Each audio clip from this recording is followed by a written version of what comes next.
Olá, aqui é a professora Elisa e essa aula é referente ao terceiro bimestre da matéria de Filosofia para os alunos do terceiro E, referente à semana do dia 14/9 a 18/9. O conteúdo dessa semana é as três concepções de liberdade: libertarismo, determinismo e dialética. A habilidade dessa semana é discutir o conceito de liberdade, destacando questões associadas e diferentes entendimentos sobre o ser livre. Então vamos para as orientações. O que eu quero que vocês façam? Vocês vão ler o texto abaixo, assistir a videoaula para conseguir produzir a atividade avaliativa solicitada. Vocês vão acessar o link no final do slide, que vai ter o formulário para fazer a atividade. A atividade vai ser realizada pela plataforma do Google Formulário. Por lá, vocês acessam o link e respondem as questões.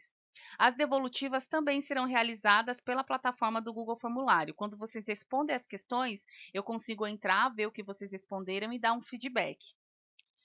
O e-mail para tirar alguma dúvida é o elisasilveira@prof.educacam.sp.gov.br.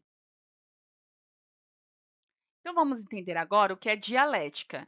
Originalmente é a arte do diálogo, da contraposição de ideias que leva a outras ideias.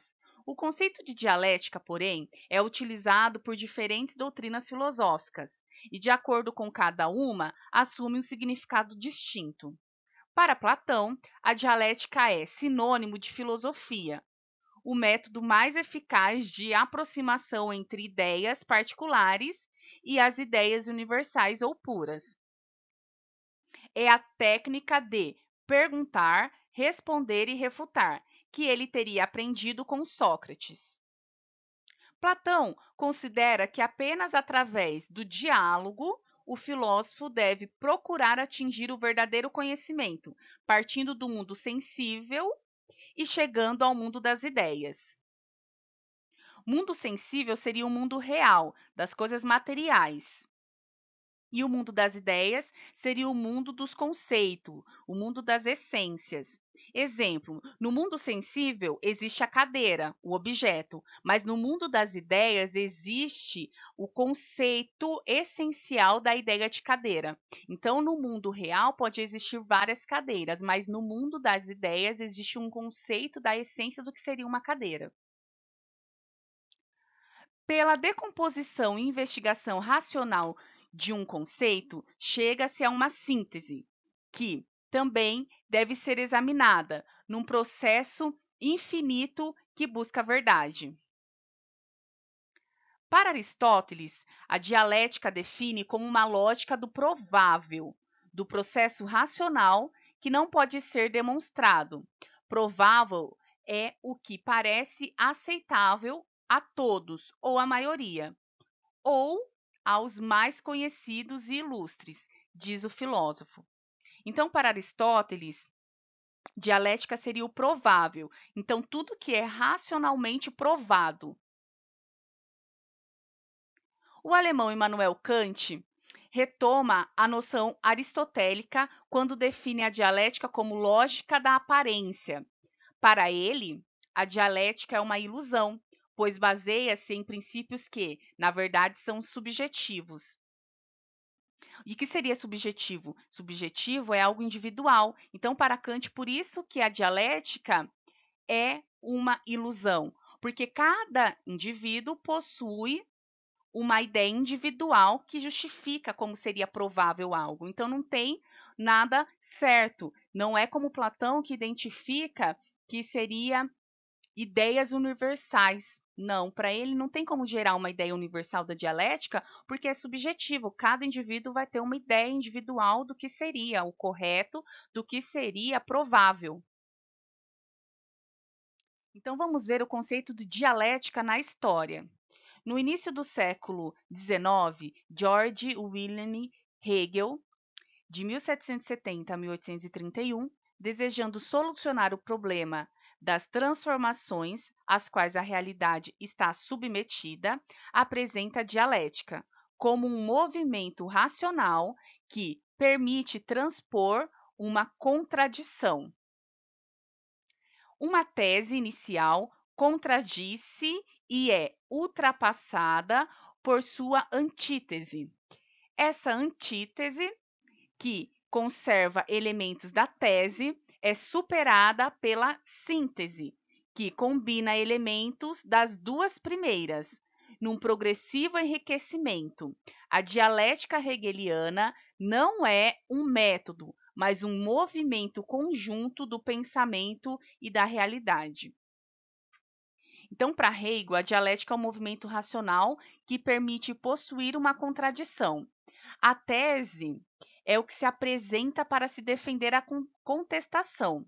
A antítese já é a contradição, é a negação dessa tese. Então, ele lança uma tese e a antítese é a negação dessa tese, para que, na síntese, ele junte a antítese e a tese para compor um conceito, para produzir coerência entre os conceitos materiais e ideais da filosofia. Continuando. Segundo Hegel, a história da humanidade cumpre uma trajetória dialética marcada por três momentos: tese, antítese e síntese. O primeiro vai das civilizações orientais antigas até o surgimento da filosofia na Grécia. Hegel o classifica como objetivo, porque considera que o espírito está imerso na natureza. O segundo é influenciado pelos gregos, mas começa efetivamente com o cristianismo e termina com Descartes. É um momento subjetivo, no qual o espírito toma consciência de sua existência e surge o desejo de liberdade. O terceiro, ou a síntese absoluta, acontece a partir da Revolução Francesa, quando o espírito consciente controla a natureza e o desejo de liberdade concretiza-se na concepção de um Estado moderno.